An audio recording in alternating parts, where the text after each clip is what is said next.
Selorejo dalam catatan sejarah berawal dari hamparan hutan yang dibuka melalui babat alas. Tindakan ini pada pertengahan abad ke-18 dipimpin oleh Mbah Turejo bersama para tetua. Babat alas tidak semata praktik teknis, melainkan simbol transformatif bagaimana manusia meneguhkan eksistensinya di hadapan alam sembari merumuskan ruang hidup baru. Awalnya wilayah Selorejo dikenal sebagai Watu Gede. Nama itu lahir dari keberadaan dua batu raksasa yang tidak hanya mengagumkan secara fisik, konon juga menyimpan nilai kosmologis. Kepercayaan masyarakat melihat batu tersebut sebagai entitas dengan daya mistis. Seiring waktu, Watu Gede berganti nama menjadi Selorejo. Selo bermakna batu, sedangkan Rejo diambil dari nama sang pendiri, Mbah Turejo. Perubahan nama ini tidak sekedar administratif, melainkan representasi dialektika antara alam dan manusia. Selorejo pun hadir sebagai simbol historis, sebuah narasi tentang relasi ekologis, kultural, dan spiritual yang memperlihatkan bahwa desa bukan sekedar ruang geografis, melainkan kesatuan manusia dan alam yang saling menegaskan keberadaannya. Kawi itu adalah awal mula cikal bakal peradaban dunia sebenarnya. Bagaimana hutan utamanya itu menjadi salah satu faktor utama di dalam kehidupan manusia.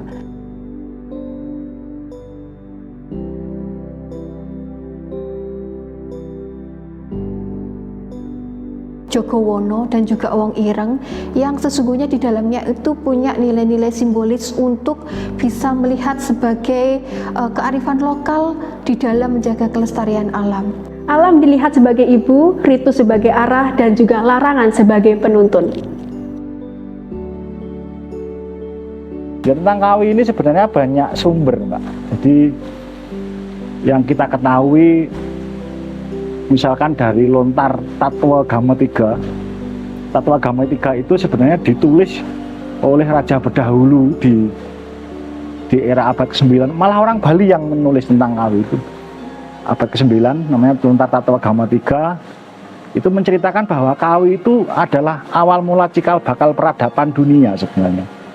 Bahwa mulaning giri Kawi ring Jambudwipa. Jambudwipa itu Jawa dulu namanya Jambudwipa. Adalah asal muasal cikal bakal peradaban dunia ketika masyarakat atau manusia beserta hewan, beserta tumbuhan hidup saling berdampingan. Itu diceritakan tentang Kawi waktu itu. Ada sumber lagi menceritakan tentang Kawi di Tantu Pagelaran, itu ditulis di era Majapahit juga. Kawi salah satu gunung atau linggam yang ada di Jawa selain Semeru, selain Kelut, selain yang di Ponorogo Magetan itu Lawu, terus Arjuna, Welirang, dan juga Penanggungan. Kawi juga disebut di lontar Tantu Pagelaran, bahwa begitu pentingnya Kawi sampai disebut di beberapa era, padahal di Tatwa Gama 3 itu abad ke-9. Sedangkan Tantu Pagelaran akhir-akhir 13-14. Jeda waktu 400-500 tahun itu masih disebut tentang Kawi. Jadi begitu pentingnya Kawi itu. Begitu pentingnya Kawi. Kalau nama Kawi sebenarnya kan berawal dari nama Kawi itu permulaan ya Mbak, kawitan, awal mula. Nanti tidak salah ketika lontar Tatwa Gama 3 itu menyebut Kawi sebagai awal mula peradaban di Jawa mungkin.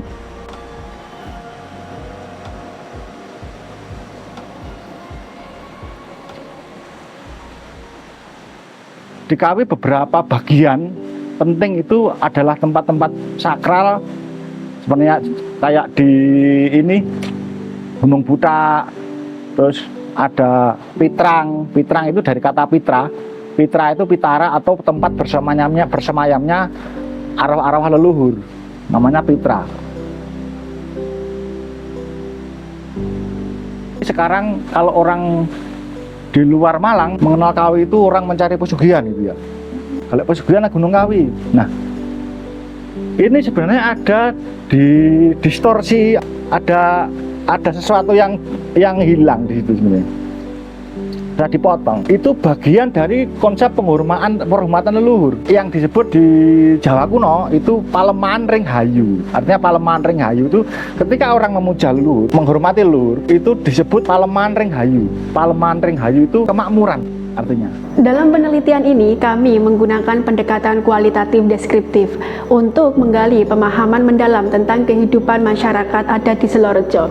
Secara khusus, kami memposisikan kajian ini dalam kerangka etnofilosofi, yang mana etnofilosofi itu sendiri adalah sebuah usaha filosofis yang berakar pada kebudayaan suatu masyarakat. Hal ini seperti yang dijelaskan oleh peneliti sebelumnya, yaitu ada Eruka, bahwa etnofilosofi memiliki hubungan langsung dengan komunitas etnis karena ia mengambil tema-tema filosofis yang lahir dari pengalaman hidup mereka sendiri.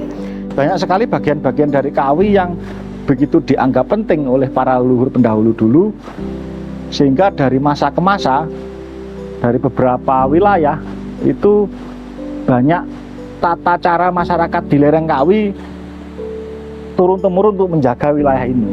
Juga ada batasan-batasan mana wilayah-wilayah yang boleh dibuka atau dimanfaatkan oleh masyarakat, kawasan-kawasan lereng Kawi, mana yang tidak boleh. Di Malang ya, di Malang itu ada peninggalan Kanjuruhan, kerajaan Kanjuruhan ya. Itu ada 5 kayangan. Kayangan itu jangan dibayangkan sebuah tempat yang diangan-angan itu ya, enggak sebenarnya. Kayangan itu dari kata kahyang. Kahyang itu tempat bersemayam para dewa. Nah, Kawi itu bagian dari itu. Salah satu kayangan Kanjuruhan itu adalah kayangan Wurandungan, lereng Kawi sebelah timur. Itu bagian dari lereng kayangan Wurandungan. Karena apa? Tempat bersemayam para dewa secara otomatis tempat yang begitu tentram, begitu hijau, begitu sejuk. Semua serba ada serba ada itu. Tanaman untuk pangan ada, untuk kehidupan ada, untuk kebutuhan sehari-hari ada harmonis itu. Jadi hidup berdampingan bersama alam itu tadi, kayangan itu. Kita semua tahu bahwa manusia dan alam adalah satu sinergi yang cukup baik, relasi yang baik antara bagaimana alam diciptakan oleh Tuhan untuk memenuhi kebutuhan manusia, dan ternyata manusia juga memenuhi kebutuhannya dari alam. Nah, di situ ada antroposentris, di mana manusia banyak sekali mengeksploitasi alam. Malang, salah satu wilayah di Jawa Timur yang juga mempunyai kearifan lokal, bagaimana alam itu digunakan oleh manusia untuk memenuhi kehidupannya. Ada salah satu desa yang punya kearifan lokal. Kearifan lokal yang dilakukan oleh desa tersebut ini memang cukup berbeda karena lebih bersifat tutur gitu ya, bukan sebagai sebuah teori yang dilakukan secara tertulis begitu, tetapi bagaimana masyarakat itu melalui generasi ke generasi untuk melakukan konservasi terhadap hutan. Ini pohon lokal, Mbak, namanya pohon gintung. Jadi pohon endemik Jawa, 2 ini namanya pohon gintung. Karena kita memperlakukan alam seperti ini, reaksi alamnya kayak gini. Akhirnya apa? Ada mitigasi orang membuat ritus-ritus atau ritual-ritual supaya tidak ada kemarahan atau dianggap apa ya, yang bau reksa hutan itu marah misalkan.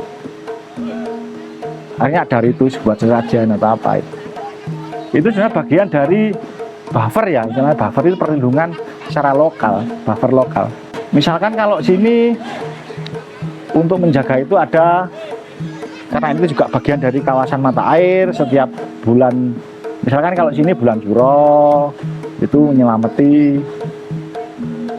sini sumber, ada di hutan, ada diselamati alasnya, hutannya, selamatan alas namanya.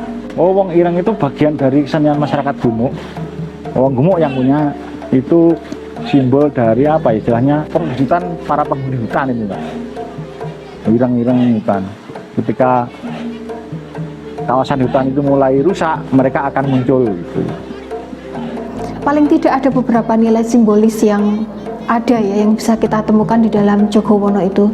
Yang pertama bahwa hutan itu dilihat sebagai sebuah kehidupan itu sendiri. Hutan tidak hanya dimaknai sebagai sumber daya, tetapi adalah sumber kehidupan itu sendiri. Nah, karena cara pandang terhadap hutan yang seperti itu, maka kemudian kearifan lokal masyarakat itu melihat bahwa untuk bisa menjaga kelestarian hutan itu adalah sebuah tugas bersama.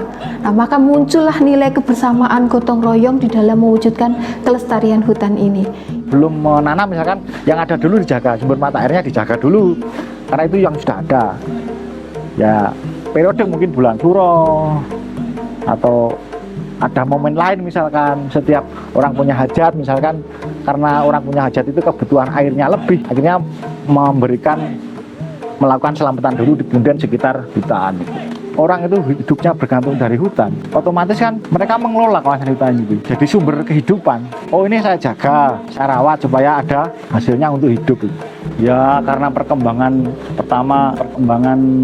populasi manusia itu semakin banyak, secara otomatis penetrasi mereka terhadap kawasan itu juga lebih ya. Kebutuhan air juga lebih. Misalkan di Malang ini, lereng Kawi ini kan banyak sekali perumahan baru, otomatis kebutuhan juga meningkat. Itu yang diandalkan dari gunung juga. Sampai di era modern itu kan pasti setiap pergantian pimpinan itu kebijakannya kan berbeda. Tapi kembali, tata kelola masyarakat kan tetap mau, misalkan yang punya hak, punya kewenangan di gunung manapun itu berganti ya, tapi mereka masyarakat tetap masih menggantungkan hidupnya dari kawasan hutan itu. Bahwa untuk memperingati, oh ini boleh dikelola, boleh enggak itu. Kalau ini rusak, penunggu hutannya keluar warnanya hitam-hitam kayak genderuwo, ya menjadi momen bahwa oh jadi kas gumuk wong ireng itu. Oh, wong gumuk itu pasti uripe kehidupannya bergantung pada hutan. Saya ceritakan tadi bahwa ada hak istimewa dari raja ketika masyarakat sekitar itu berjasa terhadap memadamkan kebakaran di hutan misalkan. Mereka diberi hak istimewa untuk berburu. Karena berburu ini turun-temurun, secara otomatis kan naluri mereka peka, Pak. Oh, ini ada hewan apa itu, peka mereka. Dan dalam pandangan ini, praktik-praktik masyarakat di Selorojo seperti ritus itu dipahami bukan hanya sebagai tradisi, melainkan sebagai pandangan hidup yang memiliki dasar-dasar filosofis. Nah, dalam data sudah disebutkan bahwa ada kerusakan hutan, sehingga penelitian ini cukup untuk punya concern untuk melihat bagaimana masyarakat atau ada komunitas yang masih punya concern untuk masih melindungi hutan sebagai bagian dari kehidupan manusia. Filsafat kalau menurut Titus itu dimaknai sebagai sebuah upaya ya untuk bisa memahami dunia, manusia, dan bagaimana manusia hidup di dalamnya itu secara baik, secara bijaksana gitu ya. Tentu dengan pendekatan yang mendalam dan komprehensif khas filsafat gitu ya. Jadi paling tidak ada 4 hal yang dilakukan oleh Titus sebagai hal yang perlu dilihat sebagai ranah filsafat. Pertama adalah bagaimana memahami alam semesta, bagaimana kemudian memahami makna hidup, kemudian tentang pengetahuan dan juga kebijaksanaan, dan yang keempat itu tentang integrasi antar bidang ilmu. Untuk 3 hal yang pertama ini kita bisa jadikan sebagai sebuah pendekatan untuk bisa memahami kearifan lokal Jogowono dan juga Wong Ireng yang sesungguhnya di dalamnya itu punya nilai-nilai simbolis untuk bisa melihat sebagai kearifan lokal di dalam menjaga kelestarian alam. Ini adalah sebuah upaya untuk bisa memunculkan nilai-nilai lokal yang menjadi kekuatan dari masyarakat kita. Sesungguhnya masyarakat kita itu melihat kesatuan alam ya, manusia, alam itu sebagai sebuah kesatuan gitu ya. Ini satu hal yang menarik di dalam penelitian ini. Dan ke depan hasil penelitian ini diharapkan nanti akan bisa memperkuat nilai-nilai lokal. Selain juga tentu Tauris. Tauris itu adalah sebuah upaya untuk mewariskan ya nilai-nilai kearifan lokal pada masyarakat kita, terutama pada generasi yang akan datang, bahwa kekuatan nilai kita itu sungguh luar biasa untuk bisa menyumbangkan sesuatu bagi kelestarian alam.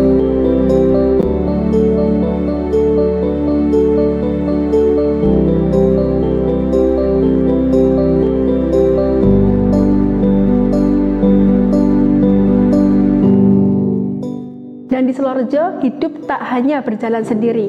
Di antara tanah, air, pohon, dan juga masyarakat adat saling menjalin kehidupan yang selaras.